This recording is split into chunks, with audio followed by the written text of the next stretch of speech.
GK এর অডিওটি যাতায়াতের সময় কিংবা কাজ করতে করতে শুনুন। আশা করি বারবার শুনতে থাকলে উপকারে আসবে।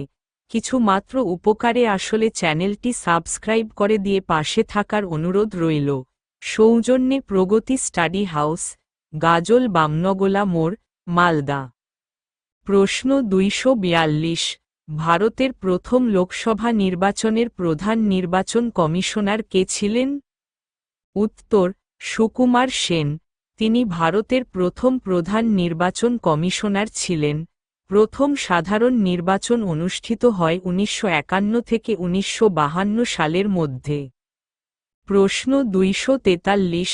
ভারতীয় সংসদের যৌথ অধিবেশনে সভাপতিত্ব করেন কে? উত্তর: লোকসভার স্পিকার। লোকসভার স্পিকার অনুপস্থিত থাকলে লোকসভার ডেপুটি স্পিকার সভাপতিত্ব করতে পারেন। প্রশ্ন 244। সংবিধানের কোন অনুচ্ছেদে রাষ্ট্রপতি শাসনের বিধান রয়েছে? উত্তর: অনুচ্ছেদ 356। রাষ্ট্রপতি শাসন সাধারণভাবে স্টেট এমার্জেন্সি বা সাংবিধানিক অচলাবস্থাজনিত শাসন নামে পরিচিত। প্রশ্ন 245। ভারতে প্রথমবার রাষ্ট্রপতি শাসন কবে এবং কোথায় জারি হয়েছিল? উত্তর: 1951 সালে, পাঞ্জাবে। রাষ্ট্রপতি শাসন সংবিধানের 356 নম্বর অনুচ্ছেদের সঙ্গে যুক্ত। প্রশ্ন 246। ভারতের প্রথম মহিলা রাজ্যপাল কে ছিলেন? উত্তর: সরোজিনী নাইডু। তিনি 1947 থেকে 1949 সাল পর্যন্ত যুক্তপ্রদেশের রাজ্যপাল ছিলেন। যুক্তপ্রদেশের বর্তমান নাম উত্তরপ্রদেশ। প্রশ্ন 247। সংবিধানের কোন অনুচ্ছেদে অমর্যাদাকর উপাধি বিলোপের কথা বলা হয়েছে? উত্তর: অনুচ্ছেদ 18। অনুচ্ছেদ 18 মৌলিক অধিকারের অন্তর্ভুক্ত। প্রশ্ন 248। 73তম সংবিধান সংশোধন আইন কোনটির সঙ্গে যুক্ত? উত্তর: পঞ্চায়েতি রাজ ব্যবস্থার সঙ্গে। 73তম সংশোধনের মাধ্যমে পঞ্চায়েত ব্যবস্থা সাংবিধানিক মর্যাদা পায়। এটি 1992 সালে পাস হয় এবং 1993 সালে কার্যকর হয়। প্রশ্ন 249। অর্থ কমিশন কত বছর অন্তর গঠিত হয়? উত্তর: সাধারণত প্রতি 5 বছর অন্তর। অর্থ কমিশনের বিধান সংবিধানের 280 নম্বর অনুচ্ছেদে রয়েছে। প্রশ্ন 250। বর্তমানে ভারতীয় সংবিধানে মোট কয়টি তফসিল রয়েছে? উত্তর: 12টি তফসিল। মূল সংবিধানে ছিল 8টি তফসিল, বর্তমানে সংখ্যা 12। প্রশ্ন 251। রাজ্যের আইন পরিষদ বা লেজিসলেটিভ কাউন্সিল বিলুপ্ত করার চূড়ান্ত ক্ষমতা কার হাতে? উত্তর: সংসদের হাতে। রাজ্য বিধানসভা বিশেষ সংখ্যাগরিষ্ঠতায় প্রস্তাব গ্রহণ করে, এরপর সংসদ আইন করে আইন পরিষদ বিলুপ্ত করতে পারে। প্রশ্ন 252। সংবিধান সংশোধনের ক্ষমতা কোন অনুচ্ছেদে বর্ণিত হয়েছে? উত্তর: অনুচ্ছেদ 368। প্রশ্ন 253। ভারতকে আধা সংঘীয় বা কোয়াসি ফেডারেল বলা হয় কেন? উত্তর: কারণ কেন্দ্রের ক্ষমতা তুলনামূলকভাবে বেশি এবং রাজ্যগুলির স্বাধীনতা পূর্ণ নয়। ভারতীয় সংবিধানে সংঘীয় এবং এককেন্দ্রিক, দুই ধরনের বৈশিষ্ট্যই রয়েছে। প্রশ্ন 254। দ্য ওয়েলথ অফ নেশনস গ্রন্থের প্রণেতা কে? উত্তর: অ্যাডাম স্মিথ। অ্যাডাম স্মিথকে আধুনিক অর্থনীতির জনক বলা হয়। প্রশ্ন 255। কাকে রাষ্ট্রপতি নিয়োগ করেন না? উত্তর: উপরাষ্ট্রপতিকে। উপরাষ্ট্রপতি সংসদের উভয় কক্ষের সদস্যদের নিয়ে গঠিত নির্বাচকমণ্ডলীর মাধ্যমে নির্বাচিত হন। প্রশ্ন 256। ভারতে মুদ্রাস্ফীতির হার নির্ধারণের ক্ষেত্রে প্রধানত কোন সূচক ব্যবহৃত হয়? উত্তর: কনজিউমার প্রাইস ইনডেক্স বা সিপিআই।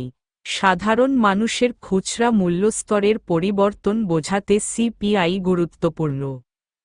প্রশ্ন 257। রিজার্ভ ব্যাঙ্ক অফ ইন্ডিয়া কত সালে প্রতিষ্ঠিত হয়?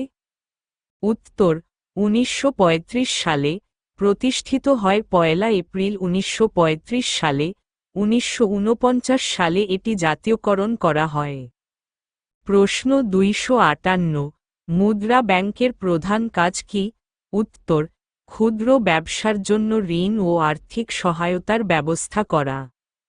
মুদ্রা প্রকল্পের মূল লক্ষ্য হল ক্ষুদ্র উদ্যোগ ও অকৃষি ক্ষুদ্র ব্যবসাকে আর্থিক সহায়তা দেওয়া। প্রশ্ন 259, প্রথম পঞ্চবার্ষিকী পরিকল্পনার প্রধান লক্ষ্য কী ছিল? উত্তর কৃষির উন্নয়ন। প্রথম পঞ্চবার্ষিকী পরিকল্পনা শুরু হয় 1951 সালে। কৃষি, সেচ ও বিদ্যুৎ উৎপাদনে বিশেষ গুরুত্ব দেওয়া হয়। প্রশ্ন 260, বিশ্ব অর্থনৈতিক সমীক্ষা বা ওয়ার্ল্ড ইকোনমিক সার্ভে কোন সংস্থা প্রকাশ করে? উত্তর জাতিসংঘ। এই প্রশ্নের দেওয়া অপশনগুলির মধ্যে সঠিক উত্তর নেই। 261 থেকে 280 প্রশ্ন 261, পশ্চিমবঙ্গের নেট ডোমেস্টিক প্রোডাক্টে কোন ক্ষেত্রের অবদান সবচেয়ে বেশি? উত্তর টারসিয়ারি বা পরিষেবা ক্ষেত্র। এর মধ্যে পরিবহন, বাণিজ্য, ব্যাংকিং, শিক্ষা, স্বাস্থ্য এবং অন্যান্য পরিষেবা অন্তর্ভুক্ত। প্রশ্ন 262, কোন ধরনের অর্থনীতিতে আমদানি ও রপ্তানি হয় না? উত্তর ক্লোজড ইকোনমি বা বদ্ধ অর্থনীতি। ওপেন ইকোনমিতে বিদেশের সঙ্গে বাণিজ্য হয়। প্রশ্ন 263, কেন্দ্র ও রাজ্যের মধ্যে করের অর্থ বণ্টনের বিষয়ে কে পরামর্শ দেয়? উত্তর অর্থ কমিশন। অর্থ কমিশন সংবিধানের 280 নম্বর অনুচ্ছেদের অধীনে গঠিত হয়। প্রশ্ন 264, ওয়ার্ল্ড ডেভেলপমেন্ট রিপোর্ট বা বিশ্ব উন্নয়ন রিপোর্ট কোন সংস্থা প্রকাশ করে? উত্তর বিশ্ব ব্যাংক। প্রশ্ন 265, ভারতের রাজ্যগুলির মধ্যে কোন রাজ্যে রাজস্ব আদায়ের পরিমাণ সবচেয়ে বেশি? উত্তর মহারাষ্ট্র। প্রশ্ন 266, ভারতে কোন পঞ্চবার্ষিকী পরিকল্পনাকালে সবুজ বিপ্লব শুরু হয়? উত্তর তৃতীয় পঞ্চবার্ষিকী পরিকল্পনাকালে। তৃতীয় পঞ্চবার্ষিকী পরিকল্পনার সময়কাল ছিল 1961 থেকে 1966 সাল। প্রশ্ন 267, কোনটি সাংবিধানিক প্রতিষ্ঠান নয়? উত্তর স্টাফ সিলেকশন কমিশন বা অর্থ commission, union public service commission এবং নির্বাচন কমিশন, তিনটিই সাংবিধানিক প্রতিষ্ঠান। প্রশ্ন 268, চিত্ররঞ্জন লোকোমোটিভ ওয়ার্কস কোন পঞ্চবার্ষিকী পরিকল্পনাকালে স্থাপিত হয়? উত্তর প্রথম পঞ্চবার্ষিকী পরিকল্পনাকালে। চিত্ররঞ্জন লোকোমোটিভ ওয়ার্কস পশ্চিমবঙ্গের চিত্ররঞ্জনে অবস্থিত। প্রশ্ন 269, ভারতের নির্বাচন কমিশন গঠনের কথা সংবিধানের কোন অনুচ্ছেদে রয়েছে? উত্তর অনুচ্ছেদ 324। অনুচ্ছেদ 324 নির্বাচন কমিশনের তত্ত্বাবধান, নির্দেশনা ও নিয়ন্ত্রণের কথা বলে। প্রশ্ন 270, কৃষিজমি কয়েক বছর চাষ না করে ফেলে রাখাকে কি বলে? উত্তর ফ্যালোইং বা পতিত রাখা। সাময়িকভাবে জমি চাষের বাইরে রাখাকে ফ্যালো ল্যান্ড বলা হয়।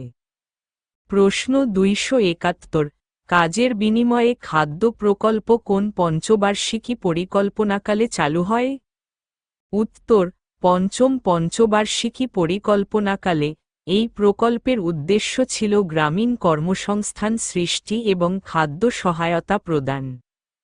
প্রশ্ন 272, নিচের কোনটি প্রত্যক্ষ কর?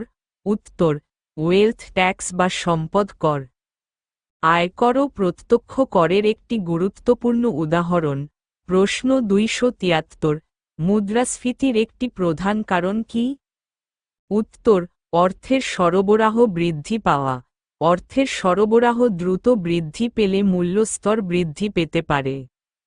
প্রশ্ন 274, ভারতের রাজস্বনীতি কোন মন্ত্রক নির্ধারণ করে? উত্তর কেন্দ্রীয় অর্থমন্ত্রক। রাজস্ব নীতি সরকারের কর, সরকারি ব্যয় এবং ঋণ সংক্রান্ত নীতির সঙ্গে যুক্ত। প্রশ্ন 275, রাষ্ট্রপতি পদত্যাগ করলে কার কাছে পদত্যাগপত্র পাঠান?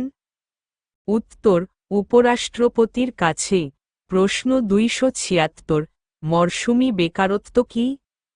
উত্তর, যে বেকারত্বে বছরের কিছু সময় মানুষ কাজ পায় না। কৃষিক্ষেত্রে মরশুমি বেকারত্ব বেশি দেখা যায়। প্রশ্ন 277, রাজ্যসভার সর্বোচ্চ সদস্য সংখ্যা কত? উত্তর, 250 জন। এর মধ্যে সর্বাধিক 238 জন রাজ্য ও কেন্দ্রশাসিত অঞ্চল থেকে নির্বাচিত হতে পারেন এবং 12 জনকে রাষ্ট্রপতি মনোনীত করতে পারেন। প্রশ্ন 278, ইউরোপীয় দেশগুলির মধ্যে কোন দেশের সঙ্গে ভারতের প্রথম বাণিজ্য শুরু হয়েছিল? উত্তর, পর্তুগাল। ভাস্কো দা গামা 1498 সালে সমুদ্রপথে ভারতে আসেন এবং কালিকটে পৌঁছান। প্রশ্ন 279, প্লাস্টিক মানি বলে পরিচিত কি? উত্তর, ক্রেডিট কার্ড। ডেবিট কার্ডও আধুনিক প্লাস্টিক মানির একটি উদাহরণ। প্রশ্ন 280, ছাঁটাই প্রস্তাব কত ধরনের? উত্তর, 3 ধরনের। ছাঁটাই প্রস্তাবের 3টি ধরন হল নীতি ভিত্তিক ছাঁটাই, অর্থনৈতিক ছাঁটাই এবং প্রতীকী ছাঁটাই। প্রশ্ন 281, ভারতের সংসদে রাজ্যসভার প্রথম সভা কবে বসেছিল? উত্তর, 1952 সালে। রাজ্যসভার প্রথম সভা বসে 13 মে 1952 সালে।